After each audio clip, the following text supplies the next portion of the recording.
Hello दोस्तों, आज हम पढ़ेंगे एनसीएफ 2005 के बारे में। ठीक है, तो ये एनसीएफ 2005 बहुत ही एग्ज़ाम के माध्यम से बहुत ही इम्पोर्टेंट पॉइंट है, तो इसको आज हम लोग पढ़ेंगे। ठीक, तो इसका फुल फॉर्म होता है नेशनल करिकुलम फ्रेमवर्क 2005। ठीक, इसको हिंदी में बोलते हैं राष्ट्रीय पाठ्यचर्या की रूपरेखा 2005। ठीक, एनसीएफ 2005 ये चौथा है, मतलब एनसीएफ 2005 ये चौथा है। इससे पहले मतलब 3 और एनसीएफ के मतलब हो चुके हैं। इससे पहले जो हुआ था 1975 में हुआ था, एक 1988 में हुआ था और दूसरा 2000 में हुआ था। ठीक है, ये चौथा है। ठीक, इसके अध्यक्ष हैं प्रोफेसर एस पाल। इसके सिद्धांत क्या क्या है, मतलब एनसीएफ 2005 का सिद्धांत क्या है? ज्ञान को स्कूल में बाहरी जीवन से जोड़कर पढ़ाना। मतलब क्या है इसमें, इसका मतलब सिद्धांत या उसकी थॉट क्या है? थॉट ये थी एनसीएफ 2005 की कि जो नॉलेज है, मतलब नॉलेज है या पाठ्यक्रम है, उसको स्कूल की बाहरी जीवन से जोड़ के पढ़ाया जाए।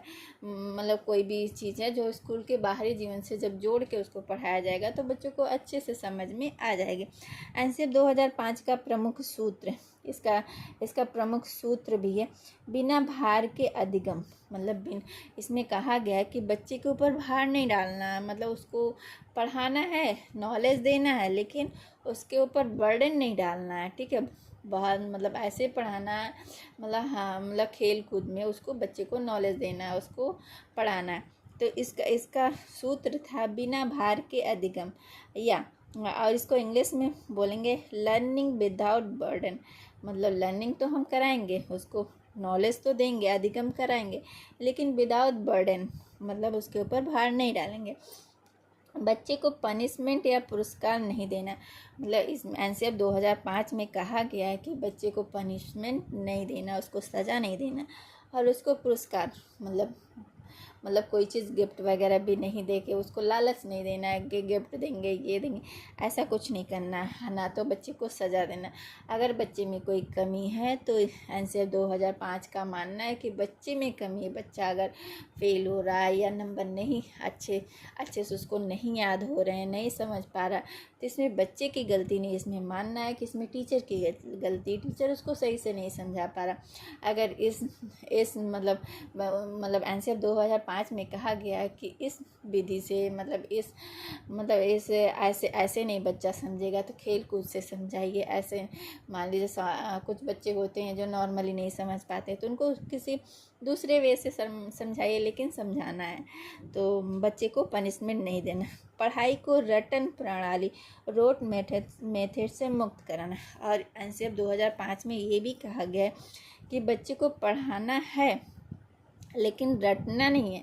ठीक है, रोट नहीं करना है, रटन प्रणाली जो होती है उससे मुक्त करना है, बच्चे के कॉन्सेप्ट को क्लियर करना है। ठीक है, उसको रटाना नहीं है। पहले के लोग क्या कहते थे, बच्चे को खूब रटा देते थे, बच्चा रट लेता था, उसका मीनिंग क्या होती है, उसका सेंस क्या निकलता, वो बच्चे को नहीं पता रहता, बस वो रट लिया, उसके दिमाग में बैठ गया, जब भी पूछो एकदम धड़ाक से वही चीज़ बोलता था।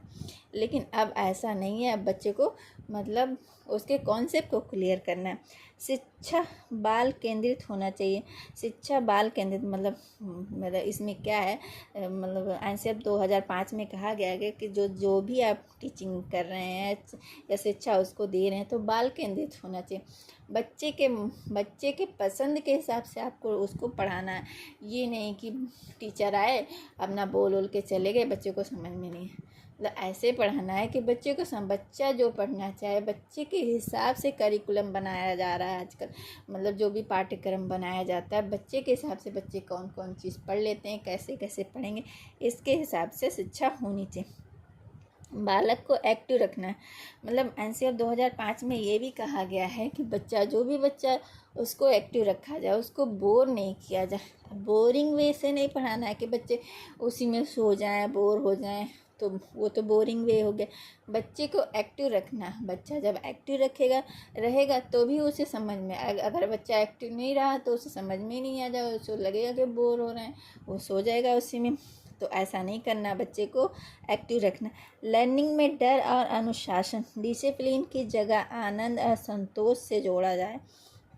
मतलब एनसीएफ 2005 में कहा गया है कि जो भी लर्निंग देना है उसमें डर नहीं होना चाहिए, बच्चे के अंदर डर नहीं होना चाहिए, डिसिप्लिन नहीं होना चाहिए बच्चे के अंदर। पहले लोग कितने डिसिप्लिन में टीचर मतलब बच्चे रहते थे, मतलब कोई डिसिप्लिन तोड़ता था तो उसको पनिशमेंट मिलती, लेकिन अब ये कहा गया कि बच्चे के अंदर डर नहीं, डिसिप्लिन नहीं, बच्चे को आनंद, मतलब उसको मतलब आनंद और संतोष होना, बस बच्चा सेटिस्फाई होना चाहिए कि उसके समझ में आ जाए। बच्चा ऐसे पढ़ाओ कि बच्चा सेटिस्फाई होगा तो उसे समझ में आ जाएगा।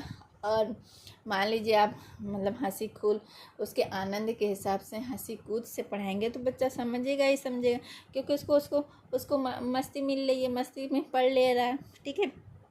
बालक के मातृभाषा को महत्व देना, मतलब इसमें एनसीएफ 2005 में ये भी कहा गया है कि बालक के मातृभाषा का महत्व देना चाहिए।